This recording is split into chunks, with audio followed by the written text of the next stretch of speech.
Hello everyone. आज का जो हमारा टॉपिक है वो है ह्यूमन रिप्रोडक्शन में फीमेल रिप्रोडक्टिव सिस्टम से एक सब टॉपिक का डिस्कशन करेंगे जो है मेंस्ट्रुअल साइकिल। ठीक है, तो मेंस्ट्रुअल साइकिल जनरली क्या होता है? Monthly series of hormonal changes.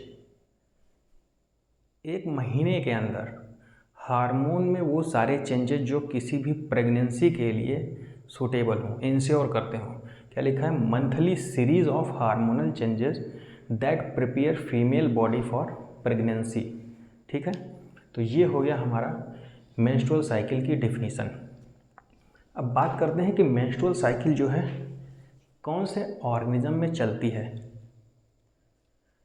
अगर मेंस्ट्रुअल साइकिल की बात करते हैं तो वो सारे प्राइमेट्स जैसे ह्यूमन हो गया, एप्स हो गया एंड मंकी हो गए। तो अगर प्राइमेट्स की बात करते हैं तो मेंस्ट्रुअल साइकिल चलती है। ठीक है, और अगर नॉन प्राइमेट्स की बात करते हैं यहाँ पे तो उसमें एक टाइप की स्ट्रेस साइकिल्स होती है। ठीक है, तो नॉन प्राइमेट की बात करते हैं तो स्ट्रेस साइकिल चलती है एंड मेंस्ट्रुअल साइकिल किस में चलती है? सारे प्राइमेट्स में, प्राइमेट मैमल। ठीक है, अगर stress cycle and menstrual cycle दोनों में एक मेजर डिफरेंट की बात करते हैं, मेजर डिफरेंस क्या है इसमें? तो देखो, मेंस्ट्रुअल साइकिल की अगर बात कर रहे हैं तो इसमें ब्लीडिंग होती है, वहीं अगर नॉन प्राइमेट में जो स्ट्रेस साइकिल चलती है उसमें ब्लीडिंग नहीं होती है। ठीक है, ये कैरेक्टरिस्टिक फीचर है। अब बात करते हैं मेंस्ट्रुअल साइकिल जो होती है प्राइमेट मैमल में इनिशिएट कब होती है?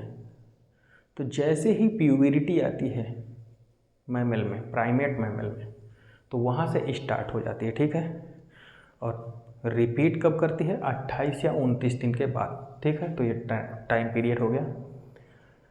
अब देखिए, जो पहली मेंस्ट्रुअल साइकिल आती है प्यूबरिटी के बाद, फर्स्ट मेंस्ट्रुएशन, तो उसको क्या हम बोलते हैं? मीनार्च। फर्स्ट मेंस्ट्रुएशन को क्या बोलेंगे? मीनार्च। और हमने बताया था गैमीट का प्रोडक्शन फीमेल की बॉडी में जो होता है 50 या 55 ईयर के बाद रुक जाता है। ठीक है, स्टार्ट कब हो रहा था? अर्ली एम्ब्रियोनिक स्टेज से, प्यूबरिटी से पहले स्टार्ट हो रहा था। सीज्ड कब हो रहा था? 50 या 55 ईयर्स के बाद। ठीक है, तो जो लास्ट मेंस्ट्रुएशन होगा तो उसको क्या बोलेंगे हम? मीनोपॉज। फर्स्ट मेंस्ट्रुएशन को क्या बोलते हैं? मीनार्च, एंड लास्ट मेंस्ट्रुएशन को क्या बोलेंगे? मीनोपॉज। ठीक है, यहाँ पे मेंस्ट्रुअल साइकिल सीज हो जाती है फीमेल में। अब मीनार्च और मीनोपॉज के बीच का जो टाइम पीरियड होता है वो क्या होता है? Reproductive life cycle. इसको क्या बोलते हैं? Reproductive life cycle. कहाँ से कहाँ तक?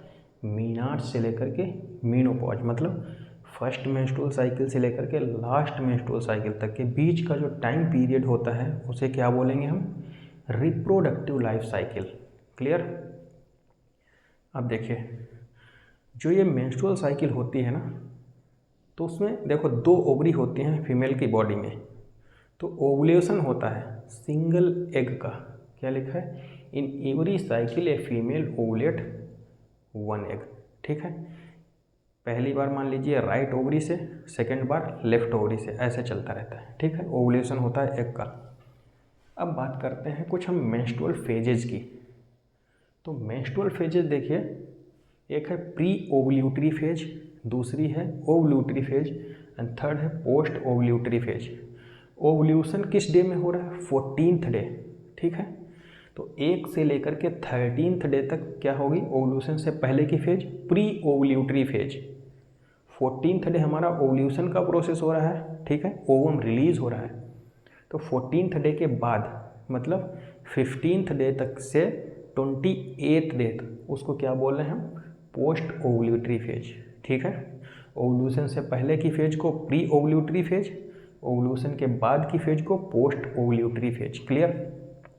अब देखो, ये जो है डेट उसको याद रखिए, टाइम 1 से 13th डे तक pre ovulatory phase, 14th day क्या हो रहा है? ओवल्यूशन, तो ओवल्यूटरी फेज। 14th डे के बाद 15th से लेकर के 28th डे तक उसको क्या बोल रहे हैं? Post ovulatory phase. अब देखिए, प्री ओवल्यूटरी फेज जो है इसकी 2 सब फेजेज हैं, एक तो मेंस्ट्रुअल फेज, दूसरी है प्रोलिफरेटिव फेज। प्रोलिफरेटिव फेज को ही हम फॉलिकुलर फेज बोल सकते हैं, ठीक है, नाम होता है इसका क्या, फॉलिकुलर फेज।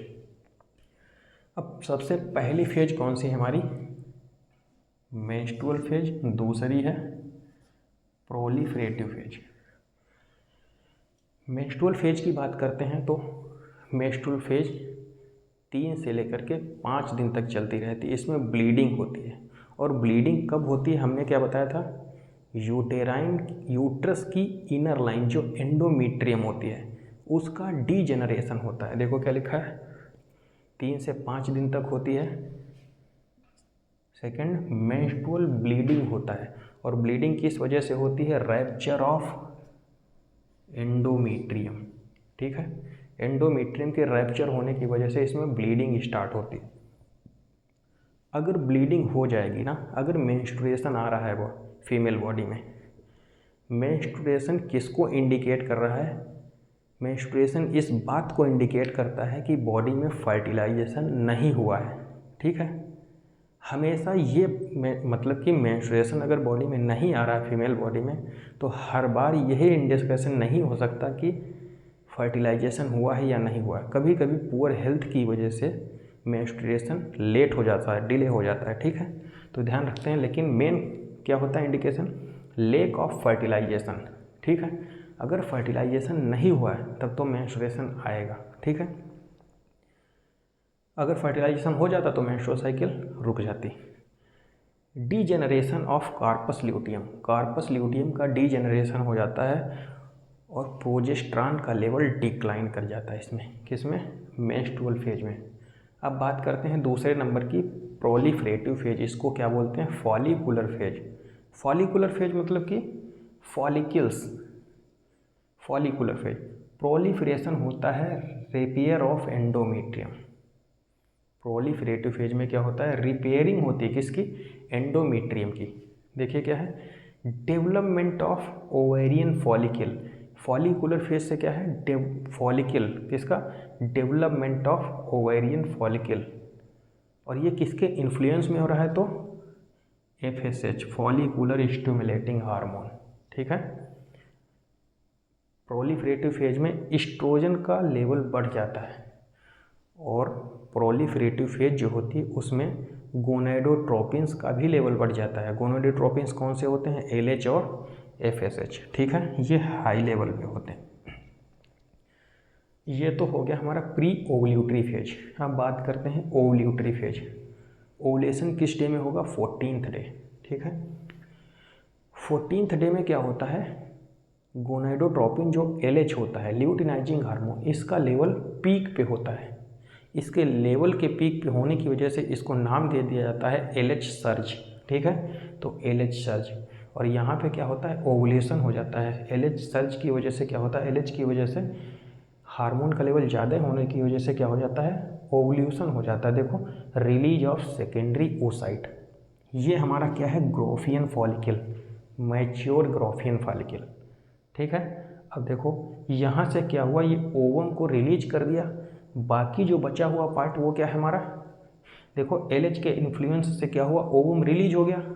अब जो बचा हुआ पार्ट है वो क्या है हमारा, कार्पस ल्यूटियम, ठीक है।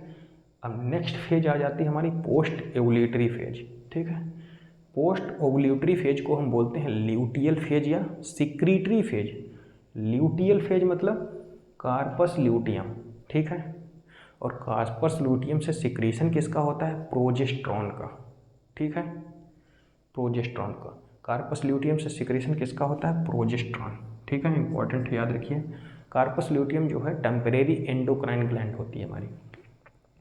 अब सिक्रीटरी फेज क्या होती है, increase glandular activity in the uterus, ठीक है, यूट्रस में जो होती है ग्लैंडुलर एक्टिविटी बढ़ जाती है, ठीक है, न्यूट्रिएंट की सिंथेसिस कराती है इसमें, और ये हेल्प किस में करते हैं, सपोर्ट प्रेगनेंसी इन दी फर्टिलाइजेशन, ठीक।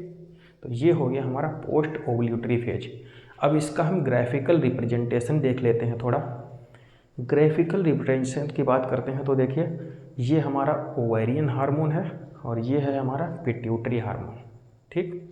तो सबसे पहले हम ये देखेंगे, सबसे पहली फेज कौन सी है, मेंस्ट्रुएशन। दूसरी है फॉलिकुलर एंड 14th डे पर क्या है, ओवुलेशन या ओवुलेटरी फेज। इसके बाद कौन सी है, सिक्रीटरी या ल्यूटियल फेज। इसका सीक्वेंस भी याद कर लेना, ठीक है, एग्जाम में पूछता है। तो पहले मेंस्ट्रुअल, फिर फॉलिकुलर, फिर ओवुलेटरी, फिर सिक्रीटरी फेज या ल्यूटियल फेज, ठीक। अब देखो मेंस्ट्रुअल ये नंबर देख लीजिए 0, 7, 14th डे पर ये हमारा ओवुलेशन हो गया है ना, ये 21st डे, ये 28 डे। तो 0 से 3 से 5 हमने लिखाया था ना, देखो ये 3 to 5 डेज मेंस्ट्रुअल फेज। तो यहाँ पे रेड कलर से हमने दिखाया है, यहाँ पे ब्लीडिंग हो रही है, ठीक। तो ये मेंस्ट्रुअल फेज हो गया। अब इसमें हमको क्या याद रखना, देखो ये फॉलिकल्स का जनरेशन हो रहा है, और ये 14th डे है, यहाँ पे देखिए 14th डे, ये जो ग्रीन कलर से हमने दिखाया है वो है LH का पीक होने की वजह से 14th डे एवोल्यूशन हो जाता है ना, ओवुलेशन हो जाता है, और पीक पे है LH, तो इसको नाम दे दिया जाता है LH सर्ज, जैसा कि हमने ये बताया था, ठीक है, 14th डे पर। तो यहाँ पे ओवुलेशन हो जाता है, ठीक। अब एक चीज़ और इसमें देखिए, यहाँ पे पूरी ये ग्राफिकल रिप्रेजेंटेशन में, मेंस्ट्रुअल साइकिल के ग्राफिकल रिप्रेजेंटेशन में कौन से हार्मोन का पीक 2 बार आता है। तो देखिए इसमें एक बार ये रेड कलर से देखिए ओवेरियन हार्मोन, ये पीक आया, दूसरी बार ये। तो एस्ट्रोजन हार्मोन ऐसा है जो मेंस्ट्रुअल साइकिल में 2 बार पीक पे पहुंचता है, ठीक है। तो ये हो गया एस्ट्रोजन हार्मोन। बाकी हमने अभी बताया आपको। अगर पूछे कौन सा पिट्यूटरी हार्मोन जो है 14th डे पर पीक पे पहुंचता है, तो पिट्यूटरी हार्मोन की बात कर रहा है तो LH और FSH की बात करेंगे।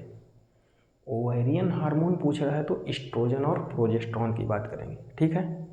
तो ये ओवरऑल आज हमारा मेंस्ट्रुअल साइकिल कंप्लीट हुआ। नेक्स्ट टॉपिक हम नेक्स्ट लेक्चर में कवर अप करेंगे, ठीक है। Thank you.